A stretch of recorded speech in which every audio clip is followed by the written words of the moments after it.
So guys, meron tayo ditong amplifier ng sasakyan. Alpine po yung brand nito. And then ganito po yung problema niya. Kung naririnig niyo yung audio, tumutunog tas biglang namamatay. So sa status din natin nakakulay red yung ating status monitor. And then pag tinignan natin sa ating power supply, magbibigay siya ng 2 amperes and then iilaw yung short and then magbabagsak sa 0. So that means meron pong shorted na pyesa sa loob po nitong Alpine na to. So bubuksan lang natin to and then hahanapin natin kung saan naging problema, kung saan yung shortage nito.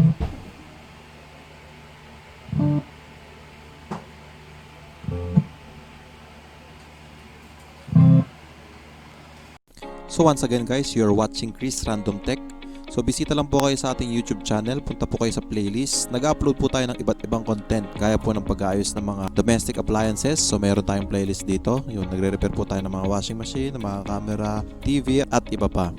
Then meron din po tayong playlist for laptop and desktop repair. So nandito po lahat yan. So meron po tayo sa cellphones. Nandyan makikita niyo lahat. Mga tablet, iPads. So lahat po ng mobile makikita po niyo dito sa ating playlist na to.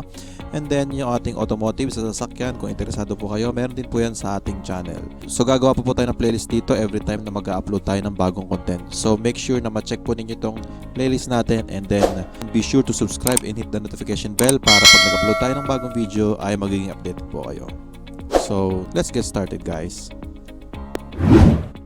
So guys, pagpasensya nyo na at hindi ko na videoan yung buong process ng pagre-repair ko dito. Pero i-explain ko na lang po.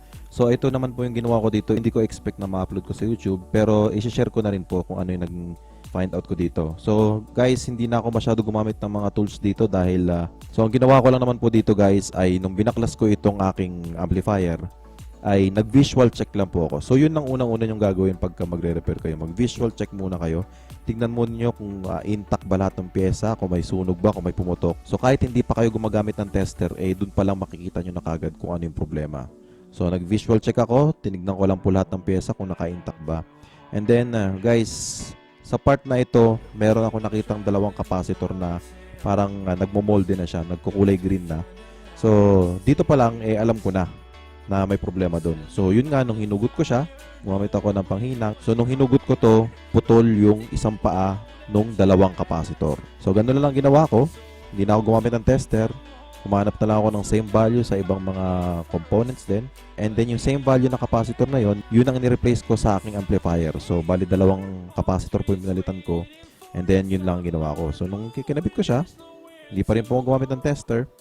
And then ito na po yung naging resulta after kong mapalitan yung capacitor.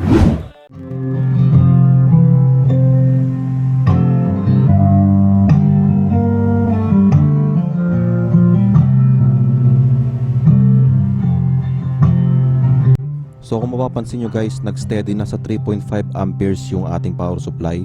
So that means nagpo-flow na yung kuryente, kumukuha na siya ng power ng walang interruption, na wala nang nagsho-short. So yun lang guys yung naging problema nitong amplifier na to. So kung hindi nyo naman makita guys sa visual check, so pwede nyo naman hanapin gamit ang tester. Ilagay nyo lang sa ohms para sa continuity, and then kung may beep ang gamitin ninyo. So ilagay nyo lang yung black probe ninyo sa ground ng inyong amplifier, and then hanapin ninyo isa-isa ng red probe kung saan may magbe-beep or saan magko-continuity yung kabilang paa ng bawat capacitor or bawat components natin. Kung may makita kayong shorted, palitan nyo lang.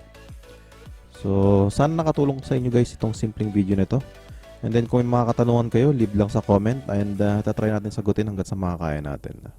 So guys, please subscribe and hit that notification bell para pag nag-upload tayo ng next video natin ay magiging updated kayo. Salamat sa panonood guys. Thank you and God bless.